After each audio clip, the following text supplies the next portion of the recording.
Airport के उस शोरगुल के बीच एक गहरी खामोशी थी जो नैना और आरव के बीच चीख रही थी।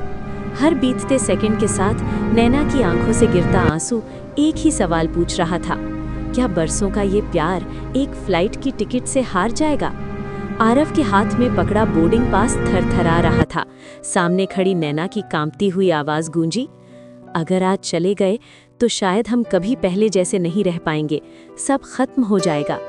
आरव चुप था। उसके दिमाग में एक तरफ उन गलियों की यादें थीं जहां उन्होंने साथ मरने जीने की कस्में खाई थी, और दूसरी तरफ वो विदेश का मौका जो उसकी जिंदगी बदल सकता था।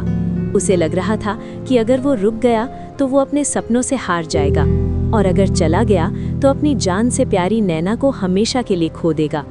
दोनों को याद आ रहा था वो वक्त जब सब कितना आसान था, छोटी छोटी बातें और घंटों तक चलने वाले वादे। लेकिन जैसे जैसे कामयाबी की दौड़ शुरू हुई, कॉल्स कम होने लगी और गलतफहमियां दीवार बनकर खड़ी हो गईं।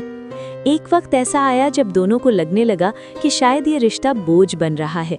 लेकिन उस दिन एयरपोर्ट की भीड़ में जब आखिरी अनाउंसमेंट हुई तो उन्होंने एक दूसरे की आंखों में देखा। नैना ने आरव का हाथ कसकर पकड़ा और फिर धीरे से छोड़ दिया। उसने समझ लिया था कि सच्चा प्यार किसी की बेड़ियां नहीं बनता, बल्कि उसे उड़ने के लिए पंख देता है। आरव मुड़ने ही वाला था कि उसने नैना के करीब जाकर कहा, अगर हमारी दास्तान सच्ची है तो ये दूरी हमें तोड़ेगी नहीं और भी मजबूत बनाएगी। मैं वापस आऊंगा, सिर्फ तुम्हारे लिए। सालों बाद जब फ्लाइट वापस लैंड हुई तो आरव की आंखें भीड़ में वही चेहरा ढूंढ रही थी और नैना वहीं खड़ी थी।